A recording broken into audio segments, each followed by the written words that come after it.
Muy buenas a todas y a todos. Espero que pues esta semana hayan estado muy bien, le hayan pasado muy bien, todo siga tranquilo pues en sus entornos, en sus casas, ¿no? Y que no ha habido o no haya habido mayores problemas, ¿no? Como hablamos la pasada semana, ya saben que este martes pues tenemos una sesión asincrónica, tal y como lo habíamos pensado eh, en nuestra planificación de las sesiones, ¿no? En nuestro plan de trabajo de, de la asignatura, con lo cual esta semana no tendrán que conectarse el martes a las 7 de la mañana, sino que podremos, pues, o podrán, digamos, llevar a cabo las tareas asociadas a la clase. Obviamente, siempre, como les digo, sincrónicamente estaremos o tendremos la posibilidad de estar conectados. De martes de 7 a 10 yo voy a estar pendiente de todas sus respuestas, de las tareas que tengan que llevar a cabo, del foro, de sus dudas, etcétera, etcétera. Pero bueno, tienen la posibilidad también de hacerlo en otros momentos que les sean más propicios. Ya saben cómo funciona la dinámica, ya la hemos probado en la segunda semana de nuestra planificación, con lo cual ustedes me dijeron que estaban felices, continuaremos por esta senda. Esta semana tenemos el inicio de la sesión dedicada a métodos de investigación comercial. Ya la semana pasada estuvimos hablando de los problemas y los principales retos que suponía la investigación para las audiencias. Esos análisis que estábamos planteando, esos análisis críticos especialmente sobre la comprensión del concepto de audiencias y sobre las implicaciones que tenía detrás de los intereses que estaban en la configuración del mismo concepto, pues lo que decíamos, ya sea como masa, ya sea como grupo social diferenciado, ya sean como individuos específicos dentro de un contexto social, pues todo eso implica una serie de intereses desde el punto de vista del interlocutor, de aquel que enuncia el concepto de audiencias, de a quién le interesa enunciar el concepto de audiencia desde un punto de vista concreto, desde una perspectiva propia, que realmente pues aportaba más sobre precisamente la configuración de ese enunciador que de la misma audiencia, ¿no? Sobre todo pues a partir de las características que le interesaban más o menos pues dilucidar sobre las audiencias específicas, ¿no? Del estudio. En el caso de la investigación comercial de audiencias, tenemos pues, obviamente una visión muy específica, muy interesada de la misma audiencia, que sobre todo girará en torno a los intereses obviamente comerciales de las empresas que estarán detrás de este tipo de propuestas de análisis.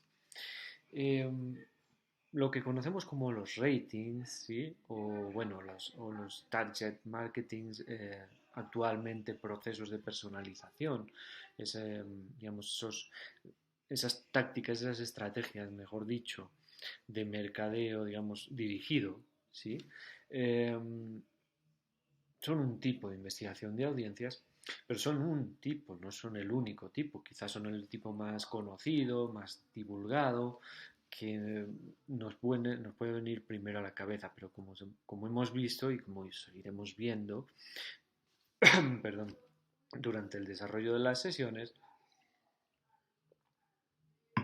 esto será digamos, una perspectiva muy propia de lo que realmente pues, supone en amplitud la investigación sobre audiencias y medios o la relación entre audiencias y medios de comunicación. Veremos tipos de investigación de audiencias, veremos cuáles son las unidades de medida de estas audiencias, veremos qué técnicas cualitativas y qué técnicas cuantitativas se utilizan. Pero empezaremos viendo precisamente o poniendo énfasis sobre los métodos de investigación comercial.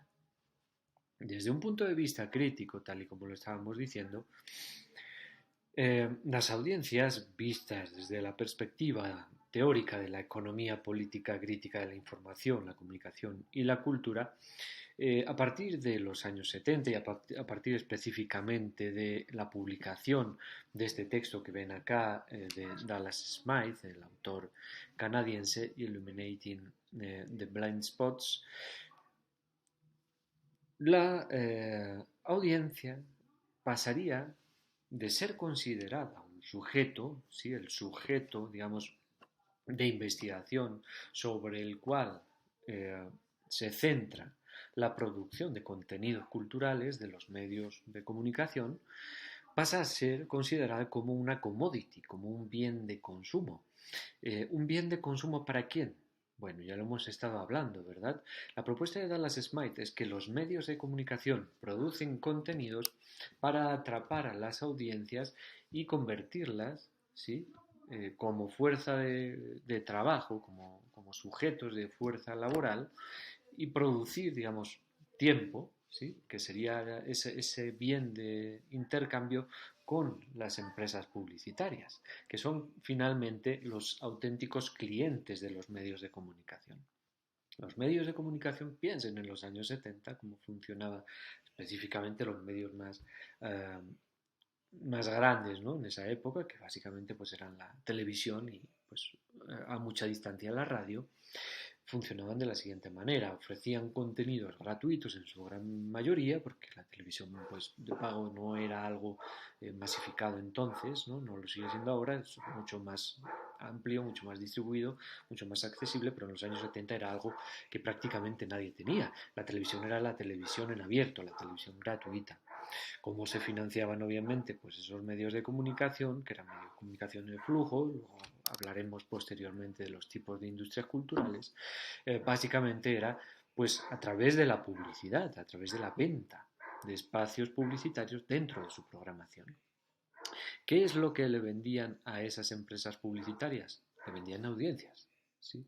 Le vendían tiempo específico de unas personas concretas, ¿verdad? Que dependiendo de los contenidos que se ofrecían, pues digamos que podían comprenderse, ya asumido obviamente esa comprensión de las audiencias, tanto como masa como conjuntos sociales, pues unas características socioeconómicas que iban a lo mejor de la mano de los intereses de las empresas que digamos, pautaban su publicidad en las diferentes franjas de la programación. Con lo cual, la audiencia, que es algo que pues, nos puede parecer de un cierto sentido común o de mucho sentido común, pasa a comprenderse por primera vez en los años 70 como un bien de consumo por parte de las empresas publicitarias y no como el único, digamos, como el consumidor, no como el sujeto de, digamos, final, ¿verdad?, de la producción de las programaciones. Esto tiene una serie de implicaciones muy interesantes, específicamente derivadas de comprender las audiencias no solo desde el punto de vista de la persuasión, de cómo yo puedo persuadir a las personas para que entren a mi programación, para que se queden en mi canal, para que vean mis programas, ¿verdad? Y por tanto, obviamente, pues lo que dice este señor, consuman la publicidad eh, digamos que es el fin último de los medios. No recuerdo quién decía esto, esta frase mítica, ¿no? La televisión es aquello que ponen entre los anuncios. Entonces, esa es un poco la dirección de esta propuesta. La importancia de esta categorización es la de comprender las industrias culturales como precisamente como elementos competitivos y de mercado, comerciales, con una serie de intereses económico-políticos muy concretos que serán los que transmitan a las audiencias a través de su programación. Si ustedes entran al enlace que yo les doy acá, no quiero, digamos, pues hacerles ver un vídeo dentro de un vídeo, tienen un ejemplo muy interesante de una película de los años 70 precisamente, de Sidney Lumet, un director también grandísimo del Hollywood de los 70 y parte de los 80, seguramente le suene ser pico, en fin, una serie de películas también míticas de esa historia del Hollywood social. La película se llama Network y habla sobre, digamos, desde un punto de vista también muy satírico, sobre el poder de los medios de comunicación y de la televisión y sobre la configuración de las industrias culturales en los finales de los años 70, inicios de los 80, a través de la internacionalización del capital de las industrias, de la ampliación, ¿verdad?, de los capitales riesgo, de la compra por parte de como decíamos, de capital internacionales de los grandes medios de comunicación en Estados Unidos y en el mundo también. En este caso, pues en el ejemplo de la película, por parte de unos capitales árabes de origen petrolero, Y como verán en el ejemplo, pues bueno, no quiero hacerle spoilers, seguramente sería más interesante que vean toda la película completa porque realmente es muy entretenida y nos da eh, una idea muy clara de lo que fueron y de el porqué de las causas de la situación actual, ¿verdad? De los medios de comunicación, de dónde venimos, cuándo inicia este proceso y cuáles son las consecuencias. Ya las conocemos porque pues conocemos el final somos nosotros, el final es la actualidad, pero saber cuáles son las causas, ¿no? Entonces, en ese sentido, el ejemplo lo que habla es, bueno, es una reunión entre el dueño del canal o el CEO, podríamos decir, ¿no? Hoy en día ya no es el dueño, porque el dueño sería el capital árabe o debería serlo, y el presentador estrella del noticiero que es como una especie de predicador, se convierte en una especie de predicador, de mesías, ¿verdad? Que todo el mundo conecta para que le diga lo que tienen que hacer y lo que tienen que ver y lo que tienen que creer, ¿no? La verdad. En los años 70 la televisión era la verdad. Hoy en día ya eso quedó muy atrás, pero imagínense, hace 50 años prácticamente ya se estaban cuestionando pues esas posiciones tan funcionalistas. Y todo esto deriva de esta perspectiva crítica, ¿verdad? Que el bueno de Dallas Smith, que tiene esa cara de abuelito o una chonaca, pues nos propone en el año 76. En ese sentido, lo que se construye a partir de esta propuesta es esta consideración de la plusvalía del ocio. ¿Sí? Empezamos a separar tiempo de ocio y, digamos, existe en la economía política una comprensión de una separación entre tiempo productivo y tiempo de ocio. ¿Sí? Imagínense, por ejemplo, pues en, en, en, en la agricultura obviamente precapitalista, por ejemplo, o en una economía precapitalista, pues basada en la agricultura tradicional. El tiempo productivo empezaba a las 5 de la mañana cuando el campesino iba a pues, la huerta o a los campos donde tenía los cultivos hechos y empezaba a arar la tierra, empezaba a regar las plantas, los sembradillos, a quitar las malas hierbas, etcétera, etcétera.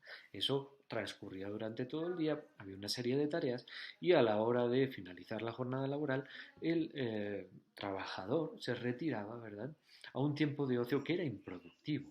¿Sí? El tiempo de ocio que normalmente en esas economías obviamente pues era mínimo, era un tiempo improductivo. El tiempo improductivo podía ser dormir, podía ser leer un libro, ¿verdad?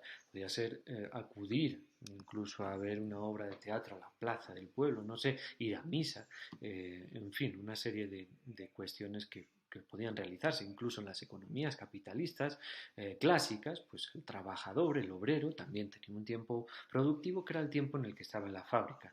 Desde las 6 7 de la mañana, depende, pues hasta la hora que salga de allá, y a partir de ahí el tiempo de ocio era un tiempo improductivo, no producía o producía, digamos, unos réditos mínimos. Sobre todo a partir de la segunda mitad del siglo XX y a partir de los años 70 y la internacionalización del capital y sobre todo eso que pues nos cuentan los neomarxistas de eh, el agotamiento de los nichos de explotación clásicos, digamos que el mercado tiene la necesidad de construir nuevos nichos de explotación y de generación de beneficios en aquellos sectores que anteriormente no habían sido susceptibles, ¿verdad?, de ser explotados. Pues ustedes habrán escuchado muchas cosas sobre eso, la economía del amor, la economía de la amistad, la economía de la familia, la economía del hogar, en este caso la economía del ocio. ¿Sí? El tiempo de ocio, a partir mm, de la masificación de las industrias culturales, sobre todo, empieza a ser un tiempo productivo. ¿Sí? El tiempo empieza a ser pensado como mercancía. La audiencia empieza a ser pensada como fuerza productiva, fuerza de trabajo, y en el caso de los medios clásicos, esos ratings, esas audiencias medidas, serían los productos que se intercambian. Entonces nosotros pasamos de un tiempo de ocio que es improductivo y por tanto no genera beneficios, ¿sí?, o al único beneficioso, digamos, allá, no beneficios económicos, sino beneficios personales de otro tipo, seríamos nosotros, pasa a ser un tiempo en el que nosotros trabajamos, generamos una plusvalía, generamos un beneficio económico para otros agentes que no somos nosotros. Entonces, digamos, dejamos el tiempo laboral, dejamos de trabajar para una empresa identificada para trabajar para otra empresa que obviamente pues no somos conscientes. En el caso pues, de que veamos la televisión para la televisión, cuando estamos en internet, pues para las redes sociales donde estemos conectados, las páginas que estemos mirando, los periódicos donde estemos consultando las noticias, etcétera, etcétera, etcétera. Bueno, todo esto que decimos, pues es algo que a lo mejor parece muy de perogrullo, muy de sentido común hoy en día, no era tan de sentido común en los años 70. Y a partir de esta comprensión, pues surge precisamente esa perspectiva crítica de la que les estaba hablando sobre la investigación de las audiencias. En ese sentido, empezamos también a cuestionarnos la distribución, en el caso de las audiencias, a partir, ¿verdad?, de intereses ajenos a las propias audiencias, eh, en la pregunta, digamos, más antigua del mundo de las industrias culturales. ¿Es cantidad igual a calidad? Bueno, aquí les traigo dos ejemplos para que entiendan a lo que me estoy refiriendo. Si yo les pregunto por la imagen de la derecha de la pantalla, seguramente todas y todos, sí, puede que algún despistado, ¿no? O alguien que quiera hacerse al soy hipster, ¿no? Y no he visto nunca la televisión ni series hegemónicas, pues todos sabremos que esta imagen corresponde a la serie de Big Bang Theory. Y se las pongo acá porque fue la serie con mayores niveles de audiencia de la historia de los Estados Unidos y por tanto del mundo de la televisión en general. Si yo les pregunto por esta imagen de la izquierda, muy pocos o ninguno, hasta ahora realmente me ha sorprendido porque nadie me supo decir a qué serie corresponde. ¿Sí? Esta serie, de nombre Frasier, es la serie con mayor cantidad de premios Emmy de la historia. ¿Sí? Es decir, digamos que en términos absolutos podríamos decir que los números nos indican que mm, The Big Bang Theory representaría la cantidad, Frasier representaría la calidad. ¿Por qué? Porque esta es la que mayor número de espectadores ha conseguido, esta es la que mayor número de reconocimientos de aquellos que se dedican pues, a analizar el contenido de las series ha conseguido.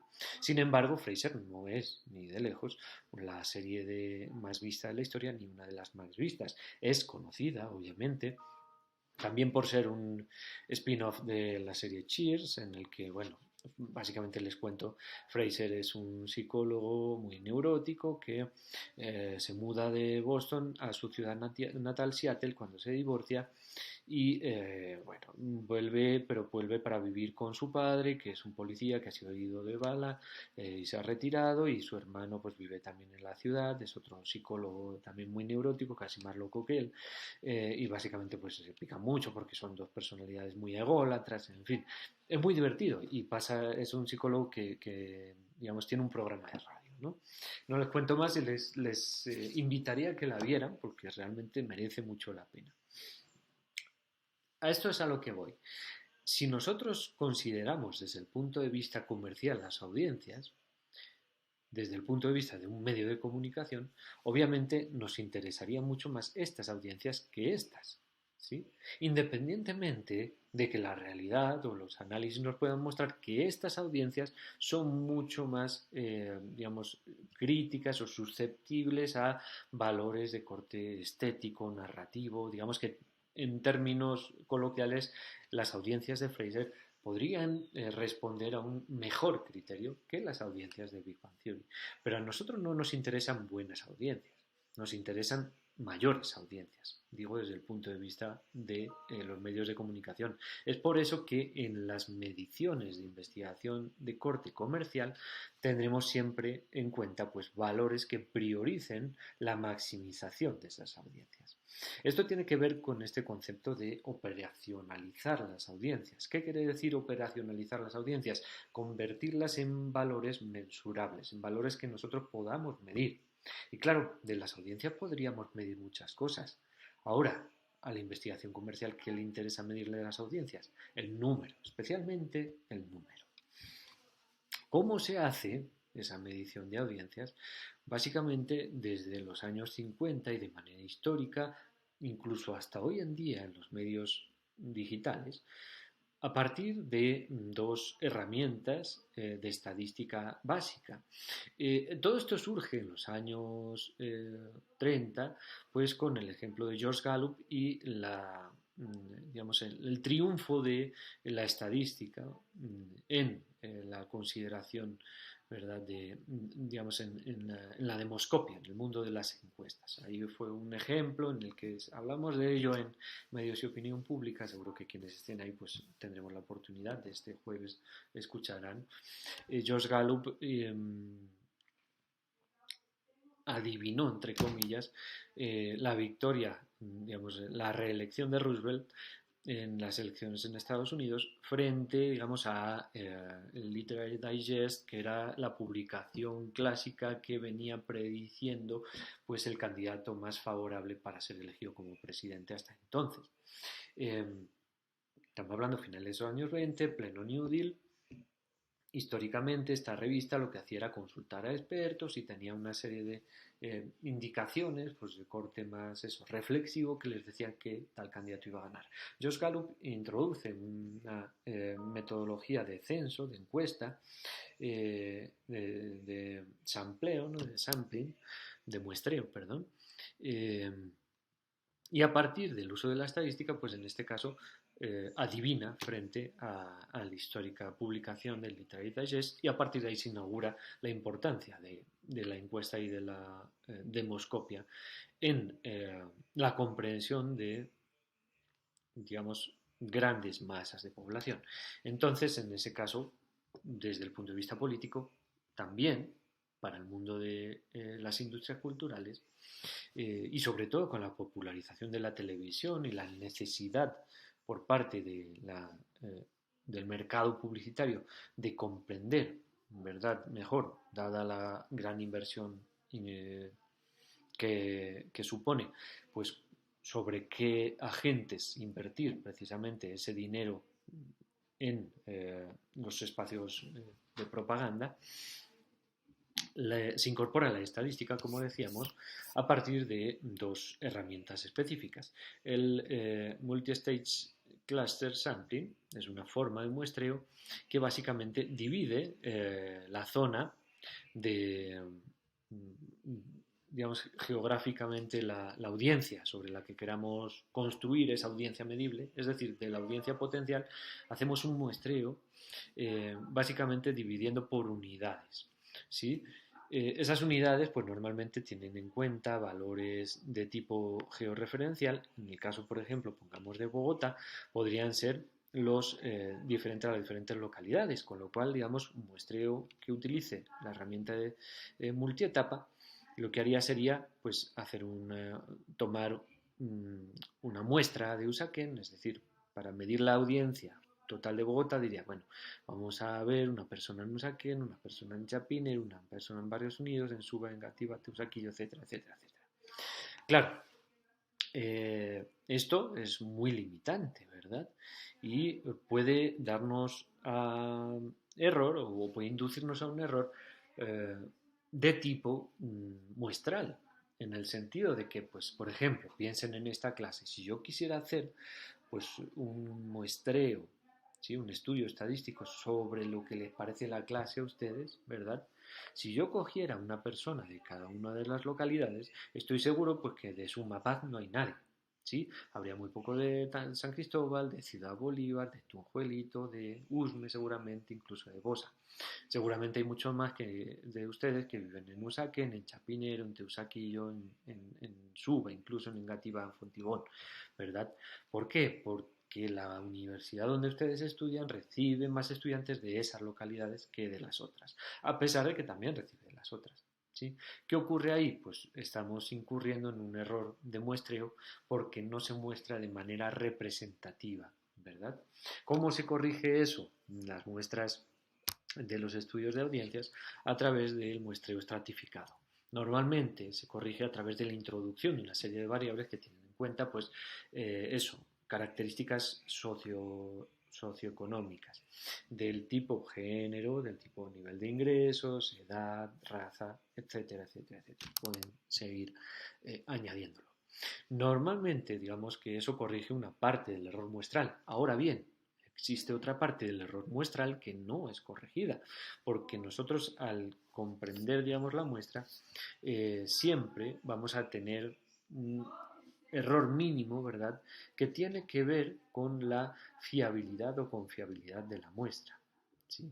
Estos valores de validez versus fiabilidad lo que nos están hablando es de la tensión estadística que siempre existe entre la mayor profundidad de los datos que yo recibo de la información, es decir, cuanto más profundizo en aquellas informaciones que ustedes me aportan a mí en el estudio, más válido va a ser mi estudio, pero digamos que eso va en contra de la fiabilidad del estudio, porque cuanto yo más profundizo, si yo les pregunto, por ejemplo, ¿ven Netflix o no ven Netflix? ¿Sí? Pues la mayoría me dirán que sí. Digamos que es un estudio muy fiable porque tiene solo dos respuestas, o sí o no.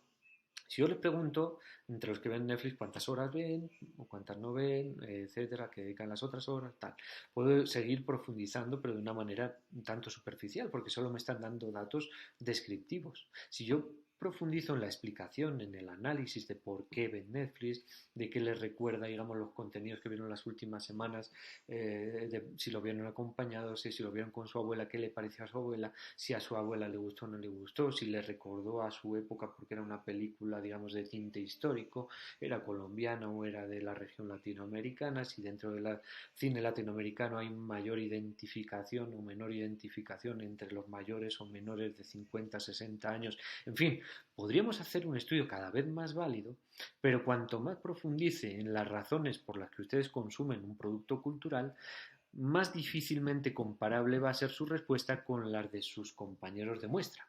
Con lo cual, digamos, la muestra va a ser muy válida porque tendré la información más profunda del mundo, pero ya no va a ser fiable porque no voy a poder compararla y no voy a poder sacar conclusiones estadísticas.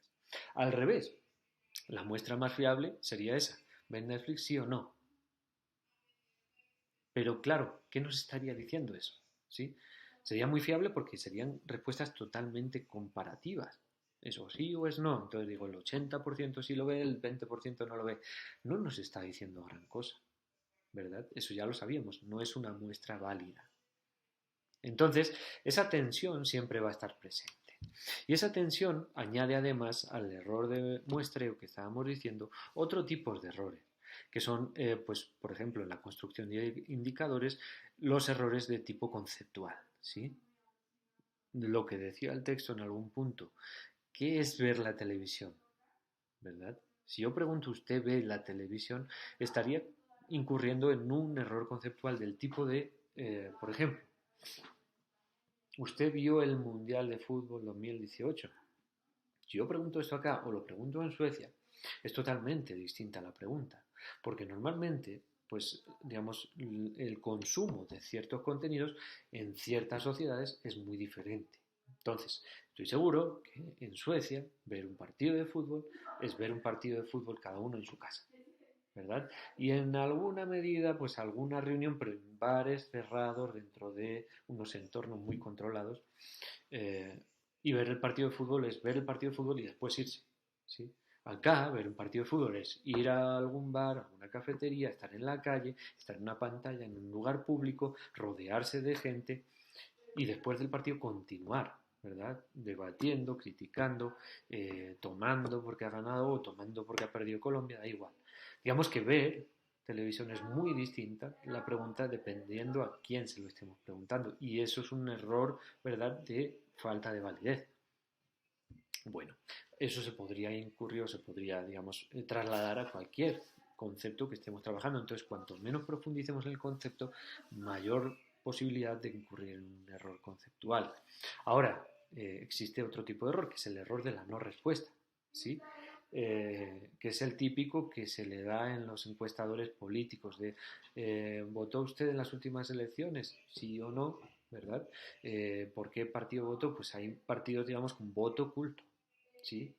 Que, digamos, en ciertos contextos no se quieren, bueno, tipos de espiral de silencio, podemos poner ahí pues teorías más clásicas o menos clásicas, ya tampoco son muy certeras, ¿no? Pero tienen algo que ver en el que, digamos, la influencia social, la influencia del contexto, hace que el individuo tome la decisión de no decir la verdad precisamente para no recibir represalia. Con lo cual luego se dan pues, resultados, digamos, que no corresponden con las encuestas.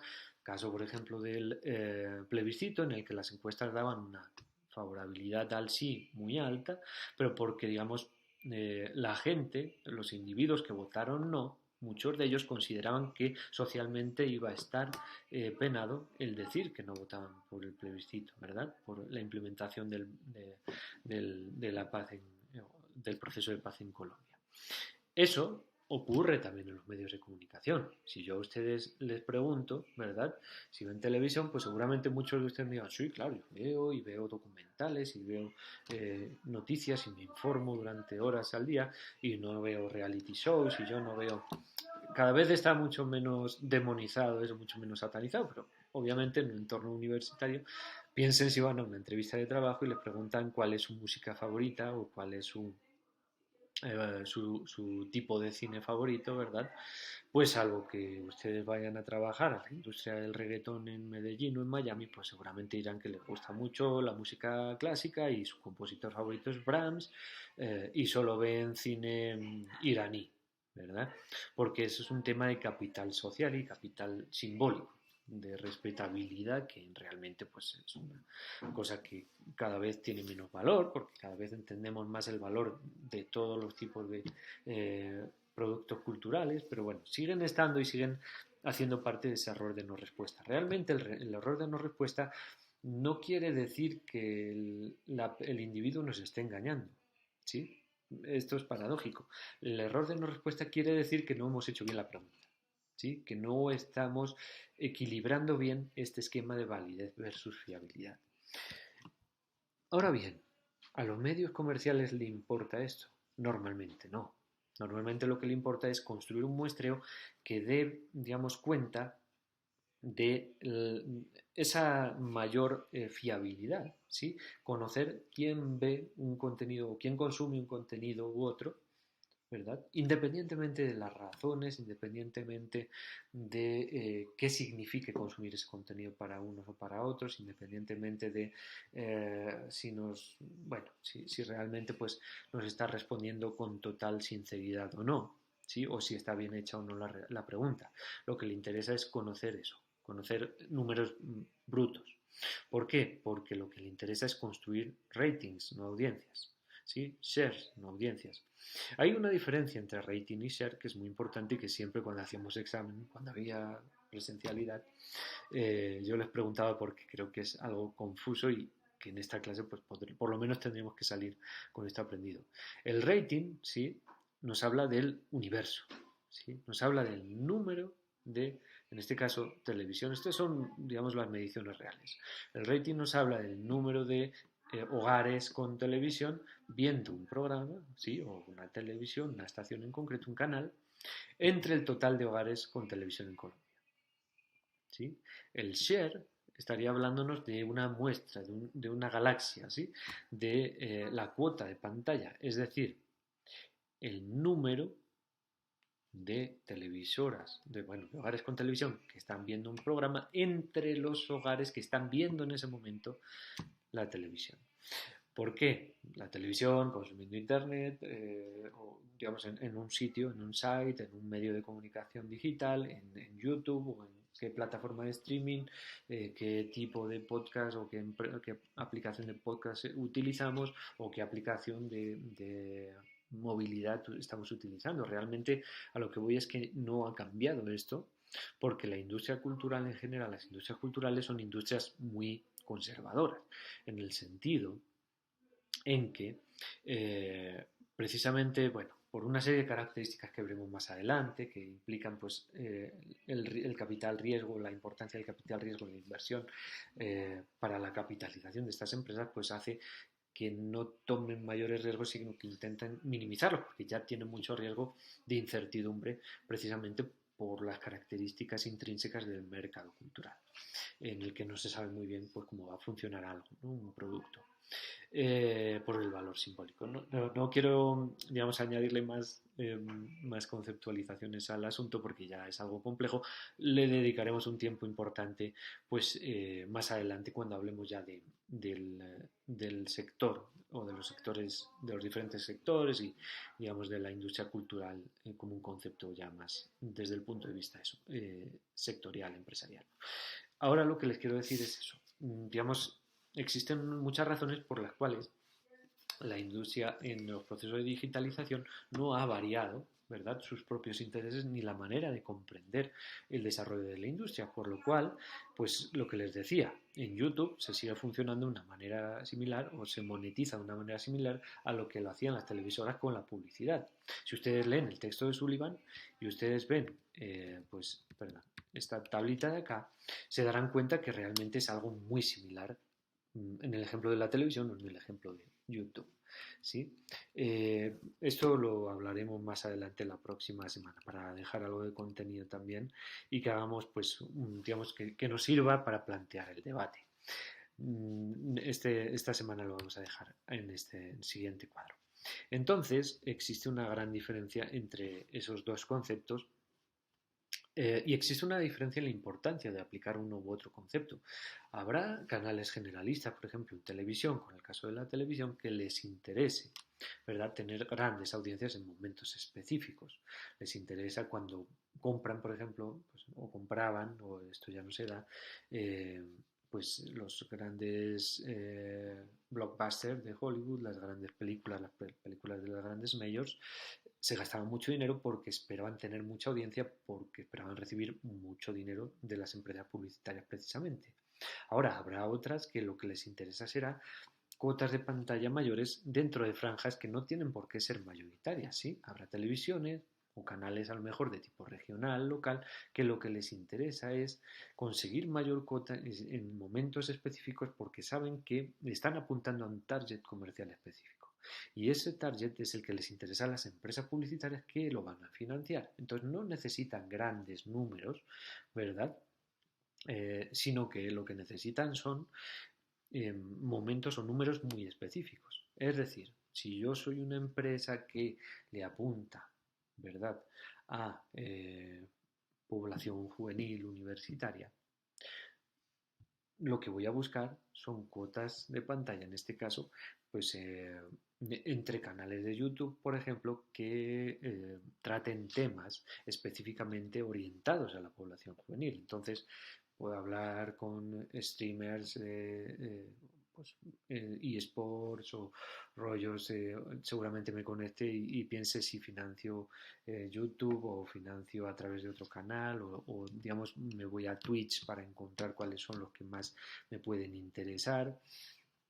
Eh, Voy viendo, digamos, no solo los suscriptores que tienen en el canal, sino el número de visionados de los vídeos y viendo esos visionados también veo, digamos, cuáles son las temáticas sobre las cuales están orientadas, en fin, estoy buscando una especificidad mucho mayor porque mi producto o mi interés comercial es mucho más específico. No necesito que sean grandes números, sino que encierren los números que necesito, es decir, las audiencias que necesito. Esto en la televisión era muy claro. Pues si yo quería, por ejemplo, apuntarle a un grupo, pues eso, si yo era una empresa de cerveza, pues lo que voy a financiar son partidos de fútbol. ¿Por qué? Porque sé que los que van a ver fútbol, pues seguramente quieran consumir cerveza o estén consumiéndola. Normalmente, y en la televisión clásica, pues cuando se buscaban específicamente targets de mujeres de mediana edad, digamos, de amas de casa, con una serie de intereses socioeconómicos específicos, pues lo que hacían era buscar las franjas de la mañana de la televisión.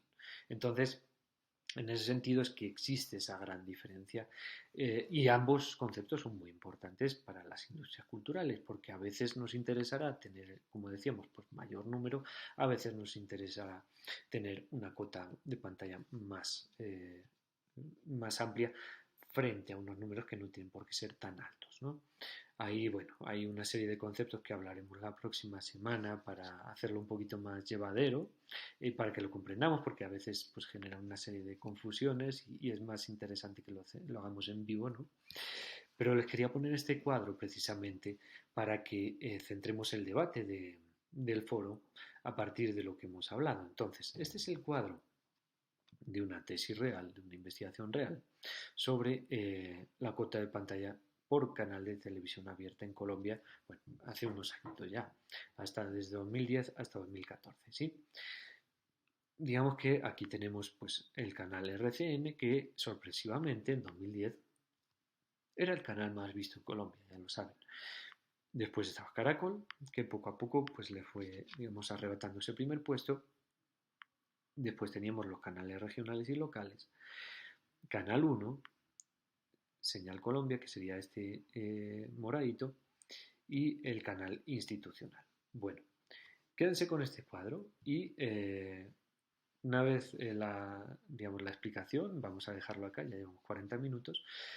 Las preguntas del foro de esta semana estarán dirigidas precisamente a que ustedes me sepan interpretar o me interpreten en su comentario precisamente las implicaciones para la industria publicitaria y por tanto pues para las televisiones en este caso de los datos que se están mostrando aquí. ¿Sí? Piensen en lo que hemos hablado, piensen en el texto que han leído y a partir de ahí respondan las preguntas del foro. Bueno, digamos que a partir de ahí en la semana que viene pues concluiremos la presentación y pues, cualquier duda, cualquier problema que surja, cualquier cosa que ustedes tengan, ya saben que yo estoy muy pendiente, específicamente pues mañana de 7 a 10 voy a estar súper pendiente de cualquier problema que pueda surgir en la sesión, respondan en el foro, no se duerman, respóndalo durante la semana, cuanto antes mejor, ya saben. Y nos vemos entonces pues el próximo martes, eso así, martes a las 7, les pondré un recordatorio, les pondré una reunión, no se preocupen, no tienen que estar tan pendientes, se aparecerá en el calendario, así que bueno, les deseo muy buena semana y nos vemos el próximo martes.